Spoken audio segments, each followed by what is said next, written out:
Tech Sounds presenta con su permiso.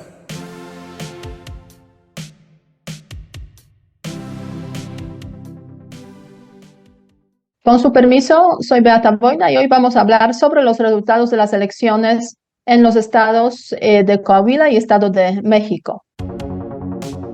Y hoy en día vemos un PRI pues muy debilitado, ¿no? No cabe ninguna duda, y Morena más fuerte con Estado de México ganado y 12 millones de votos en el padrón electoral que están ahí. Perder el Estado de México en relación a Coahuila, pues es un golpe muy duro, por el tamaño del Estado de México, por su lugar estratégico, por el peso económico. Morena, que va a tener que cuidar si quiere seguir teniendo ese empuje, y por otro lado, la oposición, ¿en dónde podría encontrar una salida?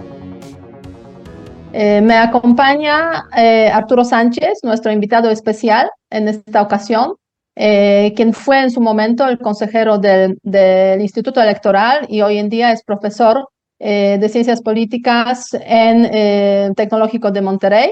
Y también está con nosotros Azucena Rojas para conducir conmigo ese programa y para, pues obviamente, preguntarle a Arturo Sánchez sobre esas elecciones en Estado de México y Coahuila que han generado, yo diría, bastante emoción, que son elecciones muy importantes.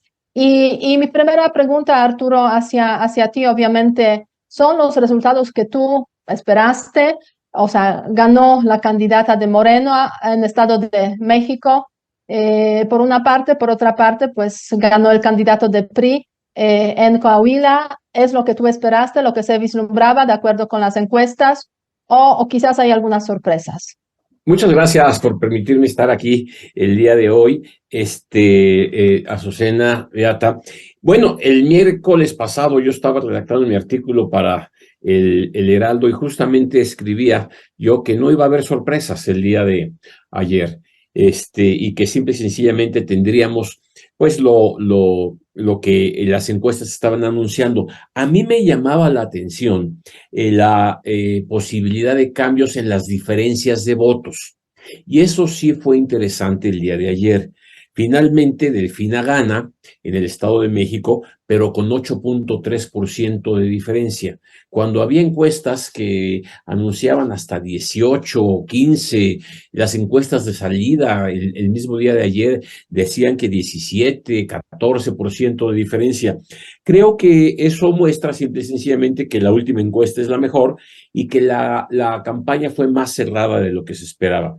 Y en el caso de Coahuila, pues parece haber sucedido un poco lo contrario. La distancia que obtuvo Manolo en relación a Guadiana, pues fue realmente muy importante. Yo creo que también ahí es clara la presencia y la fuerza del PRI, que es muy potente en el estado de Coahuila. El Estado de México se ha hecho mucho más plural, hay espacios panistas, hay espacios que fueron muy perredistas en su momento, y parece ser que el Estado de Coahuila sigue teniendo un predominio muy hegemónicamente priista. Qué interesante lo que comentas, Arturo, y eso me llama a lo que he visto en el día de hoy en los periódicos, en donde cada uno de los partidos, ya sea Morena o la coalición, hablan pues de haber ganado de manera contundente y casi de haber aplastado al otro. ¿Tú cómo lo ves en términos ya con este detalle de los números y de lo que se esperaba? Sí, no hay sorpresas en los ganadores, pero vimos ese aplastamiento de ambos, tanto el partido Morena como la coalición, hacia el contrincante, o tendríamos que analizarlo de una manera más cuidadosa? A ver, déjame empezar a responder tu pregunta en cada uno de los estados y ahorita explico por qué. En Coahuila es más fácil hacer el análisis de qué fue lo que pasó. Y así como en el Estado de México, tenemos a importantes perdedores. O sea, el PRD, si los datos se confirman, pues está abajo del 3% en Coahuila. Lo mismo ocurre con Movimiento Ciudadano, que decidió competir solamente para diputaciones locales y está apenas el 2% de la votación. Entonces, ahí sí hay perdedores importantes. Si bien, y lo curioso es que si bien en Coahuila gana PRI, PAN, PRD, lo cierto es que el PRD aportó muy poco a la victoria.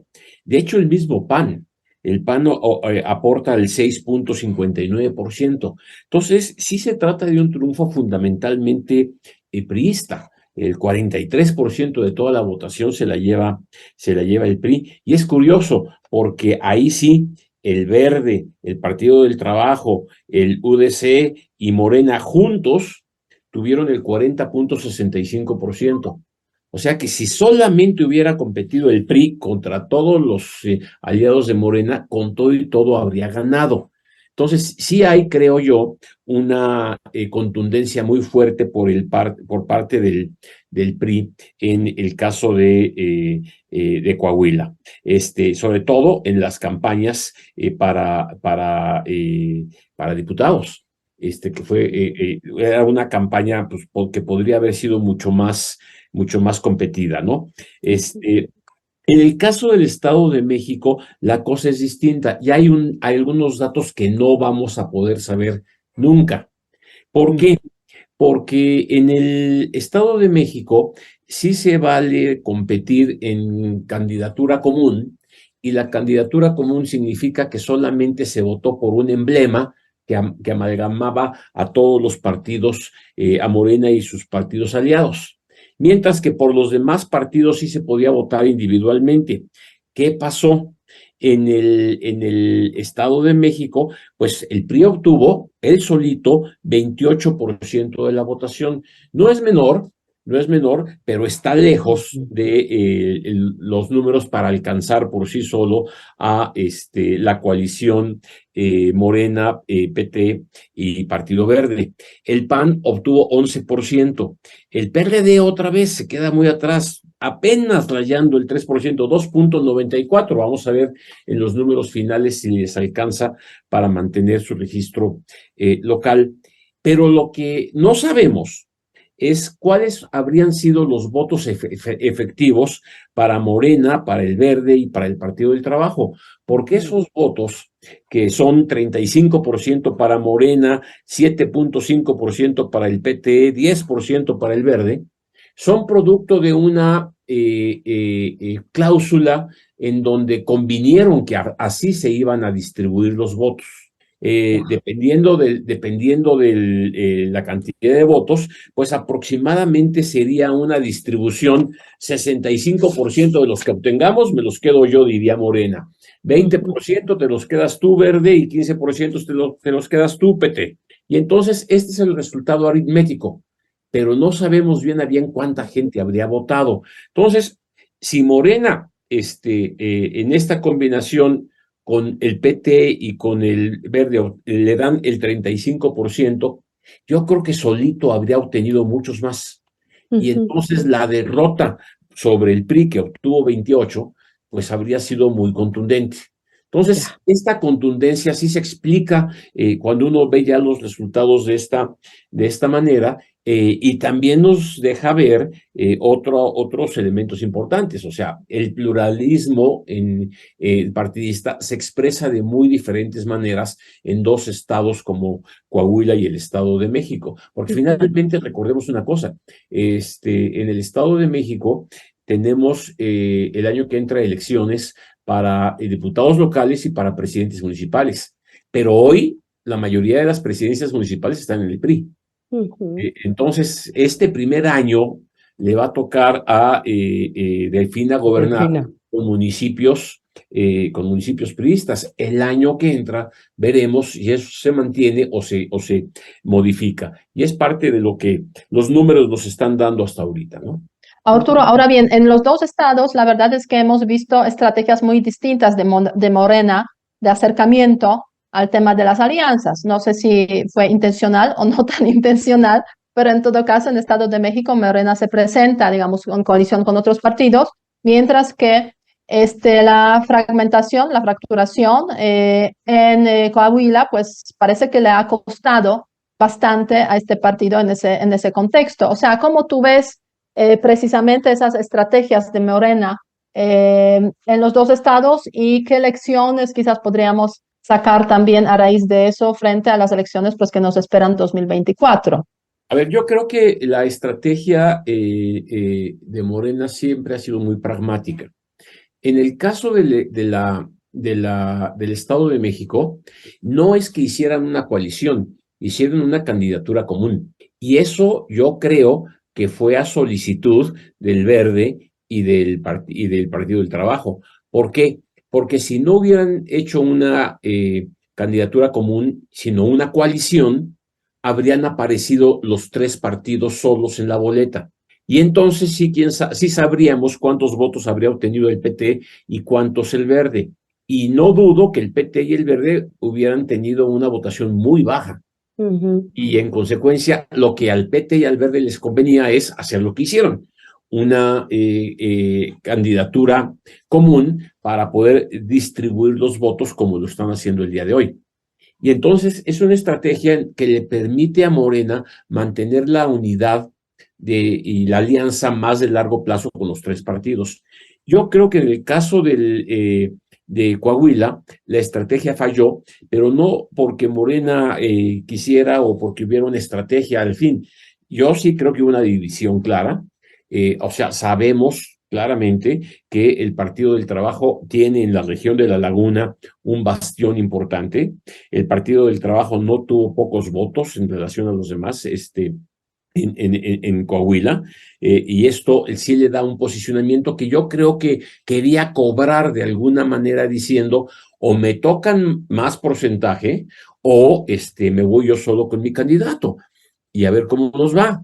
Y el Verde, por su parte, tenía un aliado que era un partido creciente, la Unión Democrática Coahuilense, que curiosamente ellos sí mantienen su registro, y yo creo que ahí lo que ocurrió también es que no hubo ni el diálogo ni el acuerdo, porque finalmente son partidos muy distintos. O sea, ¿qué pueden dialogar un partido como el PT, que tiene una gran tradición en el sur de Coahuila, con un partido verde que llega en coaligado y que quiere poner a su candidato? Yo creo que ahí se rompen muchas posibilidades y no hubo posibilidades, al grado de que lo que vimos la semana pasada, de que tanto el partido a nivel nacional verde como el PT dijeran, pues hay que los candidatos saquen sus votos, pero yo le doy mi apoyo al candidato de Morena, pues es una cosa realmente infernal en cualquier partido político. Prácticamente el PT y Morena y el Partido Verde a nivel central estaban diciéndole a los coahuilenses, no voten por nuestros partidos. Entonces es algo que no puede ocurrir. Hasta difícil de entender, ¿no? Totalmente. Pero además, Azucena, difícil de entender y además como una grito desesperado de decir, oigan, Morena, no se enojen, no se enojen, sí vamos con ustedes en el 24, vamos a estar juntos y no hay ningún problema, etcétera, fue un desliz y de aquí para adelante vamos juntos. Y es un poco la parte pragmática de jugar las cosas, en el que todos perdieron, ¿no? Claro. Y sí, efectivamente, aquí lo que mencionas, Arturo, en los que todos perdieron, porque, bueno, Morena pierde esas elecciones en Coahuila, pero al mismo tiempo PRI pierde elecciones en Estado de México, ¿no? Y sí son, para Morena, pues quizás no es tan grave como lo es para el PRI en ese contexto, la pérdida del Estado de México, que es un bastión tradicional de este partido y lo fue durante muchísimas décadas. Y hoy en día vemos un PRI pues muy debilitado, ¿no? No cabe ninguna duda. Y Morena más fuerte con Estado de México ganado y 12 millones de votos en el padrón electoral que están ahí, digamos, controlados en breve por una gobernadora de este partido, Morena. Totalmente, o sea, perder el Estado de México en relación a Coahuila, pues es un golpe muy duro por el tamaño del Estado de México, por su lugar estratégico, por el peso económico. Ahora bien, digo, eso no quiere decir que ya llegó Ya Morena perdió. y tiene toda la hegemonía en el Estado. O sea, me ha dado mucha curiosidad tratar de entender esto que está en la prensa en estos días. Se va el grupo Atlacomulco y llega el grupo Texcoco. A ver, El Grupo Atlacomulco es una fuerza histórica que tiene un frente político muy fuerte, que ha puesto a varios gobernadores en el estado, que tiene un poder económico muy fuerte, de donde vienen grupos políticos que han estado en todos los niveles, y eso no tiene nada que ver con el supuesto Grupo Atlacomulco. Entonces, lo que ocurre es un cambio de gobernador y vamos a ver cómo se gobierna el Estado de México ahora con un partido distinto al PRI. Fíjate, me hiciste pensar algo que he escuchado, de ya entonces va a desaparecer el PRI, no va a haber PAN, como que siento justo lo que decías, los partidos no desaparecen así de la noche a la mañana, ¿no? A lo mejor ahorita sí en cuestión de cómo han ido ganando, pues sí, están muy disminuidos, pero esa tradición tan grande que han tenido, yo no creo que desaparezca de una elección a otra. Yo creo que tendríamos que esperar un periodo más largo para ver realmente si eso pasa. Pero ¿tú cómo lo ves? Y actualmente el PRI ya de plano sí ya nada más representa 2 estados en donde está gobernando a nivel estatal, o es más allá de eso. Y lo mismo te preguntaría del PAN e incluso del PRD. A ver, mira, yo creo que aquí hay 3 situaciones muy distintas. En el caso del PRD creo que sí se ha perdido la dinámica porque el carácter izquierdista original del PRD y toda la fuerza que obtuvo en muchos años, pues está disminuido porque le compraron la bandera los mismos militantes de Morena. De hecho, el mismo Andrés Manuel viene del PRD, ¿sí? En el caso del PRI, tu pregunta es muy sugerente porque ciertamente es mucho más que un partido. Es una cultura que dominó México por muchos años. La forma de hacer política no se entendería sin la historia en México del PRI. Tampoco se entendería la corrupción, si tú quieres, pero son concepciones de cómo se hace política, cómo se construyen acuerdos, cómo se manipulan cosas, etcétera, que es parte de lo que siempre creemos, ¿no?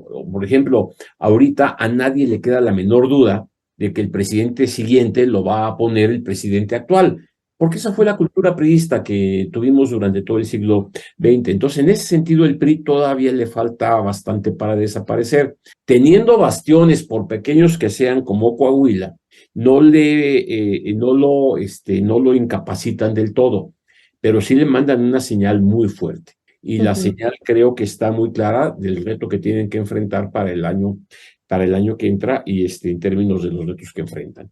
En el caso del PAN, pues sí vemos una confluencia de situaciones, una pérdida importante de votación, una pérdida importante, pero a ver, es la segunda fuerza electoral en el Congreso y esto también significa un poder de negociación interesante. Y el que se construya esta coalición PRI-PAN-PRD para el 24, creo que muestra un camino para seguir. Ahorita le van a echar la culpa seguramente al gobernador del Mazo, que entregó la plaza y demás, pero sí, ya van muy tarde PRI, PAN, PRD para construir una candidatura sólida. Lo debieran hacer muy pronto, porque ahorita que me preguntas, viviendo para el año que entra, pues desde que pasó la elección del domingo, lo que empieza a ocurrir es que Morena ya se posicionó, empieza la lucha por el plan C, Mario Delgado arranca, Marcelo Ebrard está por anunciar sus posicionamientos, o sea, ya están en la campaña. De hecho, en septiembre tiene que haber ya, digamos, decisiones muy concretas relacionadas con las elecciones 2024, o sea, en 3 meses, ¿no? Bueno, no es nada. En 3 meses, porque Morena quiere que sea en 3 meses. O sea, pero de hecho, las precampañas de las que supuestamente saldrían los verdaderos candidatos a la presidencia de la República son hasta diciembre. Wow. Sí, entonces, o sea, si estuviéramos en un país común y corriente, democrático y todo, y cada partido siguiera sus tiempos, pues la convocatoria para definir a su candidato empezaría en finales de noviembre y se registrarían precandidatos por ahí de los mediados de diciembre y empezarían precampañas y por ahí de enero sabríamos quién es el candidato. Lo que hizo Andrés Manuel López Obrador fue adelantar todo este proceso, de manera de que ahorita ya pareciera que estamos en la campaña presidencial. Sí, sí. De hecho, parece desde el año pasado que ya estamos. Desde el año pasado, tienes toda la razón. Pero a raíz de lo que estás comentando, Arturo, o sea, las consecuencias de esas elecciones para los partidos que has mencionado, PRI, PAN, PRD, o sea, tú tú piensas que sí, se va a mantener esa coalición. ¿Y qué pasará con el partido que no participó en esas elecciones, ni en Coahuila, ni en el Estado de México, Movimiento Ciudadano, que es un jugador que ausente en esos dos, pero sí muy presente, yo diría, en las, digamos, especulaciones que se hace sobre qué va a pasar? Pues, a ver, yo creo que el Movimiento Ciudadano tiene o sigue manteniendo abiertas dos caminos. Un camino para Movimiento Ciudadano es no jugar con esta coalición este año.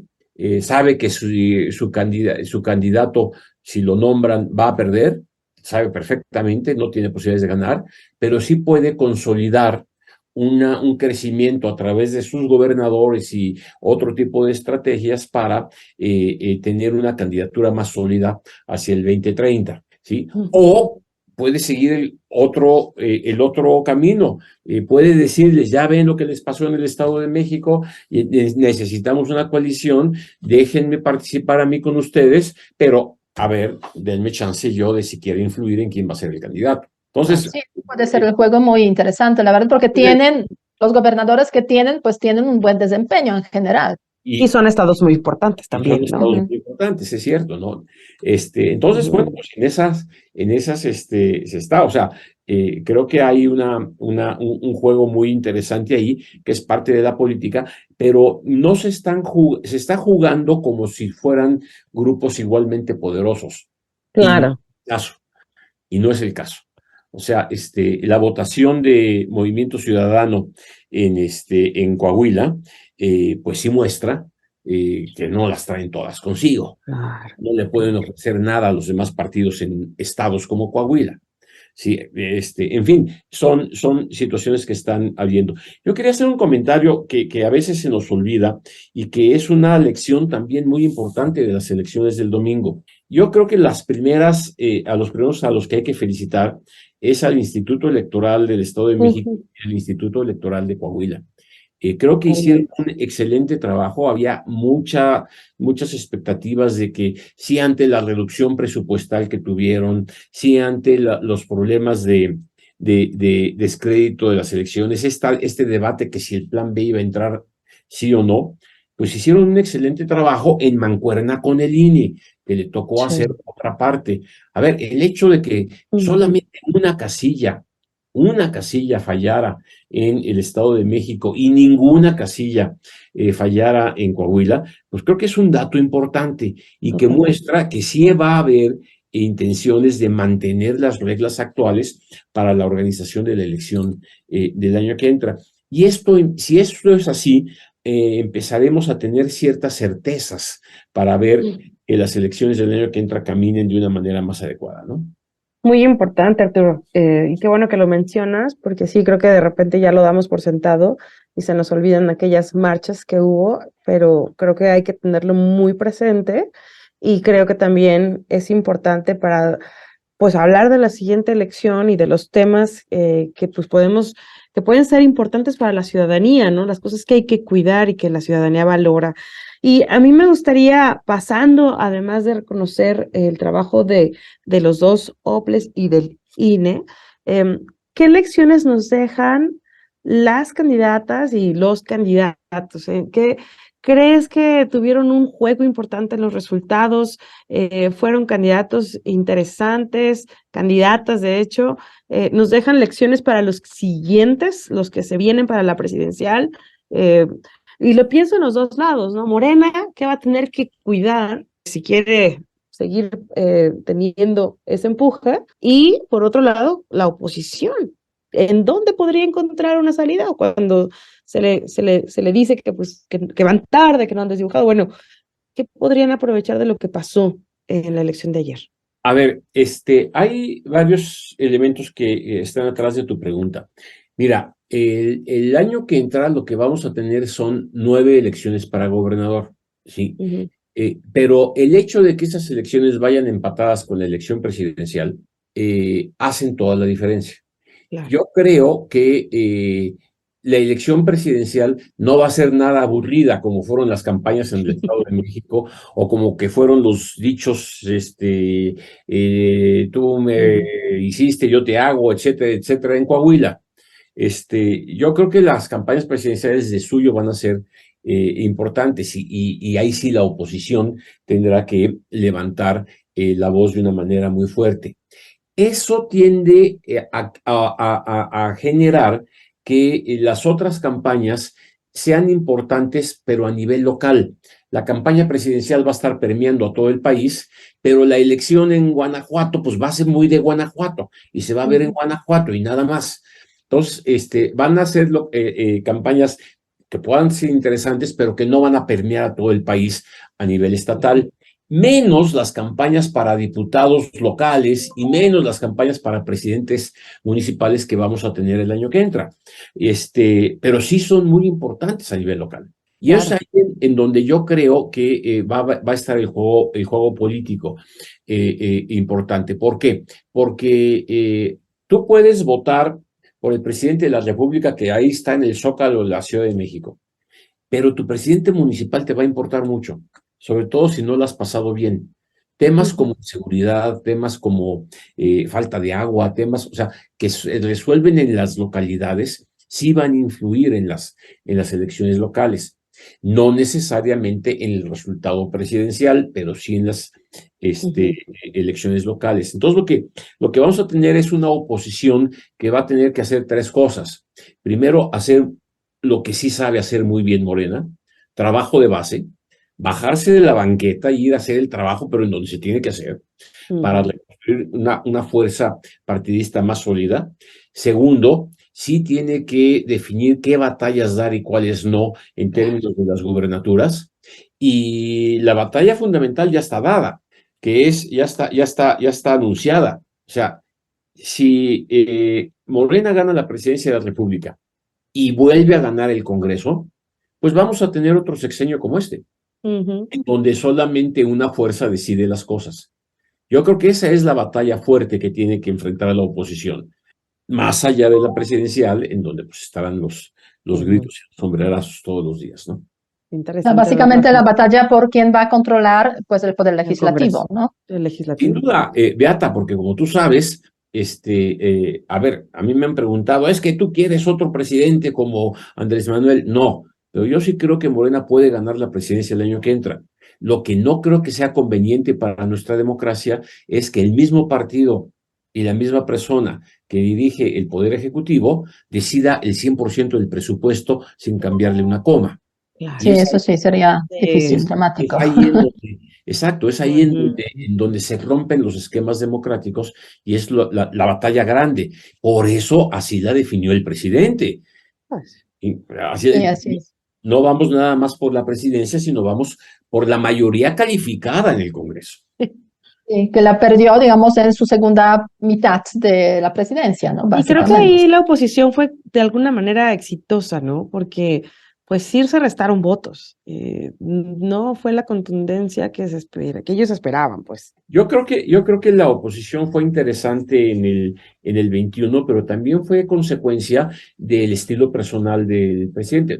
No en balde se fue contra las clases medias aspiracionistas que quieren estudiar en el extranjero, que etcétera, etcétera.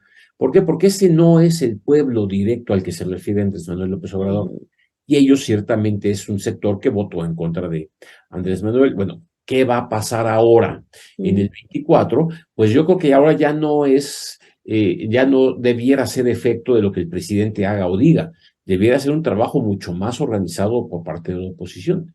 Sí, la oposición es quizás esta parte que es un poco problemática y más débil y debería realmente pues sacudirse un poco y ponerse las pilas y empezar a trabajar, ¿no? Porque si no... Es que tienes toda la razón, Beata, pero ahorita las preguntas que nos tendríamos que hacer es, ¿quiénes votaron por Alejandra en el Estado de México? Ujú. O sea, votaron el 44, 45%. ¿Quiénes fueron? O sea, empieza a haber algunos análisis interesantes, que si fue el corredor azul, que si fue la parte cercana a la Ciudad de México, que si fueron las viejas zonas panistas, clase medieras, Fíjate, porque 44%, pues es 44%, digo, no es tampoco un poquito. poquito. ¿Sí? Si esto lo medimos a nivel estatal, pues vamos a medir cuál es el peso de los sectores medios que podrían estar descontentos con un estilo de gobierno que les da algunos beneficios, pero no todos, ¿sí? Claro. O qué pasó con los adultos mayores en el Estado de México.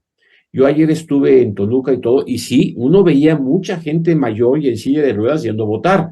Y son las personas que tienen su credencial que les da derecho a una pensión. ¿Sí? Por ejemplo, antes hablábamos del Estado de México como un estado mitad rural, mitad urbano. Ahora resulta que no, es mayoritariamente urbano. ¿Qué significa eso en la forma como se configura el voto? Pues es el análisis que nosotros nos gusta hacerlo como politólogos y analistas, pero la oposición tendría la obligación de hacerlo para ver quién va a poner sus pilas el año que entra en contra de este gobierno, y este gobierno está haciendo lo mismo para ver cómo mantener su fuerza. Entonces, es lo Y que... tienen que darse prisa, básicamente, ¿no? Para No, para responder esas fal- preguntas. faltan ahí grupos, ¿no? Los jóvenes, las mujeres, creo que hay bastantes sectores de la población que yo creo que no están siendo todavía como tan atendidos, y ojalá hagan esos análisis. Bien Pues sí. analizados, efectivamente, sí. Arturo, tendremos que terminar porque el tiempo se nos va encima. O sea, si quieres añadir algún detalle a tu análisis, adelante. Seguiremos hablando de eso. Adelante. Yo nada más recordaría otro avance importante de la democracia el día de ayer. Además de haberse votado, como se votó, con autoridades electorales capaces de organizar, se hizo un esfuerzo por volver a poner en práctica la urna electrónica, cosa que fue realmente un éxito importante en el Estado de México. El voto en el extranjero se mantuvo, pero además se inició el voto anticipado. Gentes que no podían votar porque estaban en el hospital y esta vez sí pudieron votar, porque el INE les llevó las urnas a sus lugares, y el voto de personas en prisión preventiva. Yo creo que todos estos elementos van sumando a la calidad de nuestra democracia, que de repente se nos pierden en el análisis porque nos vamos con los números como hemos hecho el día de hoy, pero la democracia mexicana sigue avanzando y es algo que debiéramos felicitarnos. Sí, eso sí es muy, muy relevante, efectivamente, digamos, la calidad del proceso electoral. Y todo lo que se está pues viendo en ese contexto de las elecciones del Estado de México y Coahuila. Seguiremos hablando obviamente de este tema porque eso es apenas el comienzo de lo que nos espera a lo largo de todo este año. Me encanta saber eso. Hasta 2024, hasta pues justo estas fechas, 4 de junio de 2024. Y muchas gracias, Arturo, por tu participación, Azucena, por acompañarnos también. Y pues gracias por escuchar este podcast y les seguimos invitando a que nos comenten, compartan sus opiniones y obviamente recomienden nuestro podcast, que es también el de ustedes, con su permiso. Gracias y hasta la próxima semana. Si quieres conocer más sobre el comercio y los negocios, te invitamos a escuchar Territorio Negocios. La experiencia del cliente o del usuario es cada vez más importante. El podcast en el que hablamos sobre las nuevas tendencias de innovación, emprendimiento, finanzas y liderazgo en México y en el mundo. Escúchalo en Spotify, Apple Podcast y Google Podcast. Muchas gracias al equipo del Tecnológico de Monterrey y de Tech Sounds. Productora ejecutiva, Lisbeth Siller. Productoras de Con su permiso, Stephanie Cisneros y Eva Obano. Diseño, Lisette Rodarte. Analíticos y alianzas, Lilia Martínez. Postproducción, Max Pérez y Marcelo Segura. Les invitamos a escuchar el siguiente episodio de Con su permiso y el resto de programas de Tech Sounds en los canales de su preferencia.